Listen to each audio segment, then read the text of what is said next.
सुप्रभात विद्यार्थी मित्रांनो, Guru Gobind Singh public school and junior college Nashik येथे तुम्हा सर्वांचे स्वागत आहे। आज इयत्ता 9वीच्या वर्गात मराठी विषयामध्ये आपण कवितेचा अभ्यास करणार आहोत। यामध्ये गृहपाठात व्यायामाचे महत्त्व या कवितेचे प्रश्न उत्तर कसे लिहायचे हे आपण पाहणार आहोत। मी तुमची मराठी विषय शिक्षिका मनीषा शेवाळे तुम्हाला मार्गदर्शन करत आहे। व्यायामाचे महत्त्व या कवितेमध्ये कवींनी अंधश्रद्धा निर्मूलन व जातीभेदाच्या निर्मूलनासाठी भजनांचा आणि कीर्तनांचा अत्यंत प्रभावीपणे वापर करणारे ग्रामगीताकार राष्ट्रसंत तुकडोजी महाराज यांनी आपल्या व्यायामाचे महत्त्व या काव्यातून जीवनातील व्यायामाचे महत्त्व अत्यंत साध्या सोप्या भाषेत स्पष्ट केले आहे। इयत्ता 9वी विषय मराठी इंग्रजी माध्यम। आज आपण आपल्या पाठ्यपुस्तकातील कविता व्यायामाचे महत्त्व यावर आधारित कृतीपत्रिका पाहणार आहोत। तत्पूर्वी व्यायामाचे महत्त्व या कवितेच्या माध्यमातून राष्ट्रसंत श्री तुकडोजी महाराज यांनी आपल्याला आपल्या आयुष्यात व्यायाम किती महत्त्वाचा आहे हे पटवून दिले। व्यायाम करणे आणि व्यायाम न करणे या दोन्ही गोष्टींचे फायदे व तोटे आपल्याला या कवितेच्या माध्यमातून सांगितले। व्यायाम करणारा व्यक्ती कसा राहू शकतो आणि व्यायाम न करणारा व्यक्ती कसा राहू शकतो हे आपल्याला या कवितेच्या माध्यमातून समजले। आता आपण या कवितेच्या काही कृती पाहणार आहोत। पहिली कृती, व्यायामाचे फायदे दर्शवणारा आकृतिबंध पूर्ण करा। व्यायामाचे फायदे म्हणजेच काय, तर बेनिफिट्स। तर एक्सरसाइज के बेनिफिट्स क्या क्या है, तो एक, अन्न पचन सहज होता, डाइजेशन अच्छा होता है। जड़त्व दूर होऊन अंगात तरतरी येते। अगर आप मोटापा है आप में तो मोटापा कम होकर आप उत्साही हो जाते हो। विचार शक्ति बुद्धि शक्ति कार्यरत होते। विचार शक्ति आणि बुद्धि शक्ति ही कार्यरत होते। म्हणजेच काय, आपके विचार और आपकी जो सोचने की पावर है, जो क्षमता है वो अच्छी होती है। रक्त व्यवस्था उत्तम होते, ब्लड सर्कुलेशन अच्छा होता है। स्नायु सशक्त होतात आणि स्नायु कैसे होते हैं हमारे, सशक्त। माणूस दीर्घायू होतो। व्यायाम केल्याने माणूस आजारी पडत नाही, तो निरोगी राहतो, म्हणून तो दीर्घायू होतो, लॉन्ग लाइफ जीता है। रोग प्रतिकारक शक्ति वाढते। रोग प्रतिकारक शक्ति मतलब किसी भी डिजीज से लड़ने की उसकी आंतरिक शक्ति बढ़ती है। स्वावलंबनाची वृत्ती वाढते और वो इंसान इंडिपेंडेंट होता है। पुढील प्रश्न आहे, चूक की बरोबर ते लिहा। व्यायाम सर्वांकरता उपयुक्त असतो। बरोबर, व्यायाम हे हर किसी के लिए उपयुक्त होता है। व्यायामाने जड़त्व वाढते। व्यायाम करने से मोटापा बढ़ता है, गलत। मग आपण उत्तर लिहिणार आहोत चूक। व्यायामाने स्नायू अशक्त होतात, चूक, कारण की व्यायामाने स्नायू हे सशक्त होतात, स्ट्रॉंग होतात। तर आपल्याला या कवितेच्या माध्यमातून कशा प्रकारे आपण जर व्यायाम करून स्वतः निरोगी राहू शकतो, स्वावलंबी राहू शकतो, हे अगदी सहज आणि खूप सोप्या पद्धतीने तुकडोजी महाराज जे आहेत त्यांनी समजावून सांगितलेलं आहे, जे आपल्यालाही पटलेलं आहे। फक्त आपण थोडासा आळस करतो, त्यामुळे व्यायाम हा करणे अत्यंत गरजेचे आहे, हे मला पटलेले आहे। चला तर बघूया आपला पुढचा प्रश्न काय आहे। शब्दसमूहाबद्दल एक शब्द चौकटीत लिहा। आरोग्य देणारी, आरोग्य देने वाली, तो आरोग्यदायी। विरोध करण्याची क्षमता असलेली शक्ति, किसी भी डिजीज या किसी भी रोग से अगर लड़ने की जो अपनी आंतरिक शक्ति है उसे मराठी में क्या कहते हैं, तो प्रतिकार शक्ति। स्वतःची कामे स्वतः करणारा, स्वावलंबी। एका अंगाने केलेला विचार, एकांगी।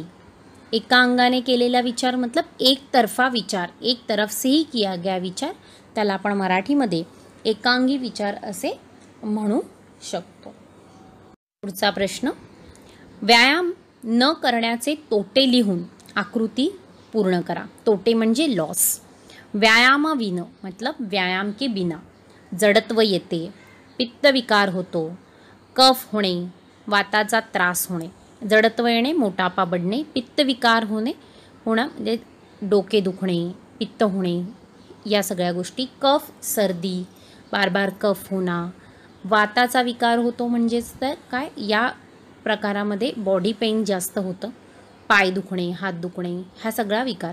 मग ह्या सगळे रोग जे आहेत, हे सगळे त्रास जे आहेत का होतात, तर जर आपण व्यायाम केला नाही तर या सगळ्या गोष्टींचा त्रास आपल्याला होऊ शकतो.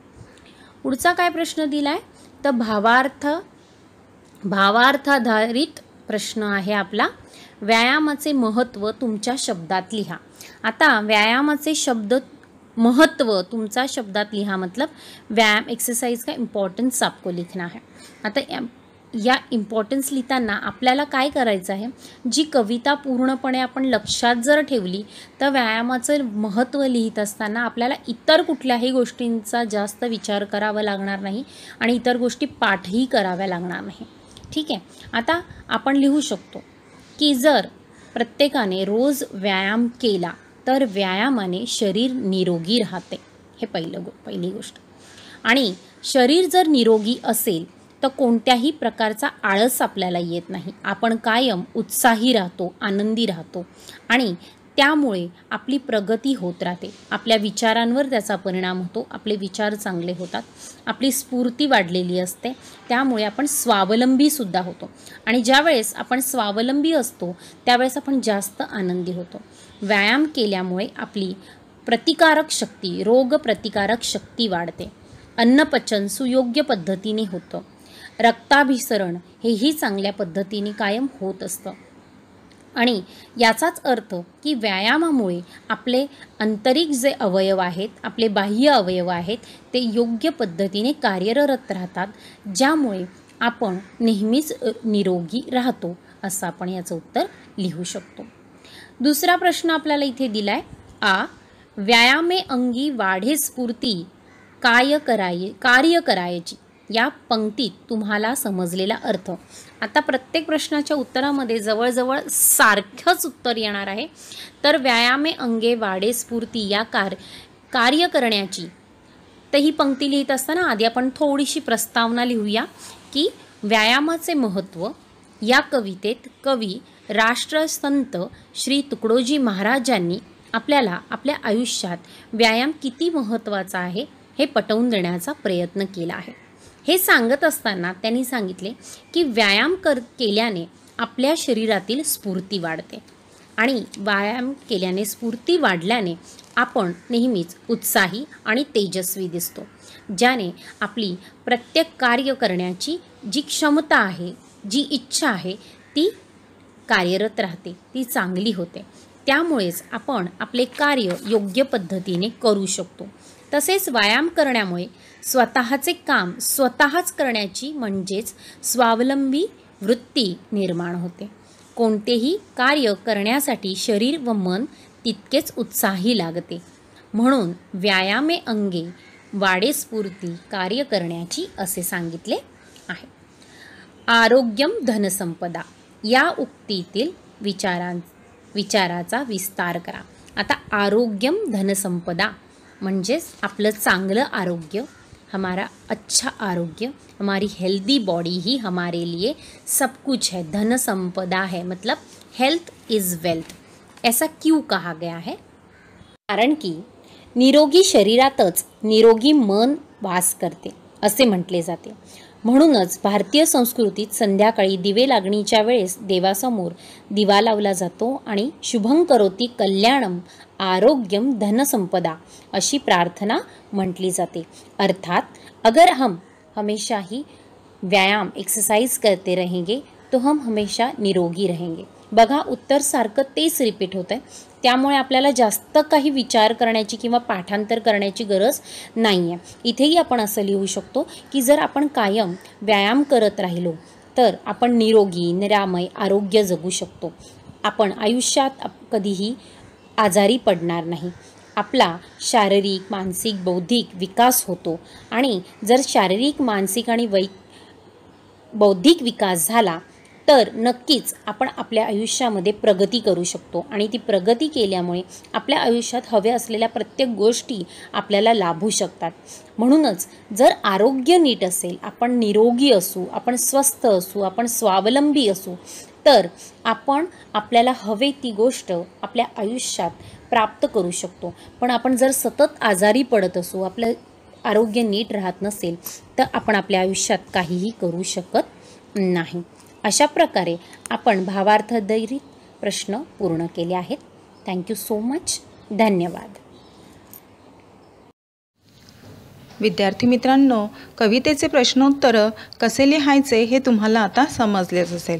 तुमच्या मराठीच्या वर्गपाठाच्या वहीमध्ये या कवितेचे प्रश्नोत्तरं तुम्ही लिहायचे आहे.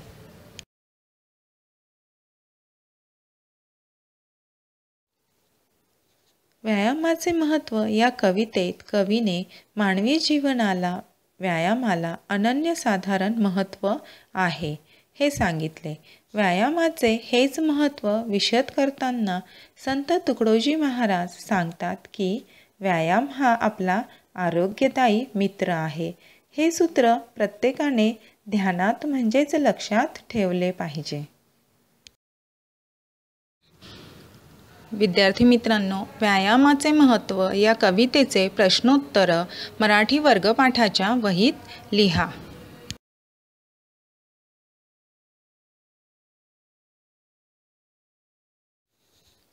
कवितेचे वाचन तुम्ही करणार आहात विद्यार्थ्यांनो, आणि त्याचबरोबर कवितेचे लेखनही भावार्थासह केले तरीही चालेल. धन्यवाद.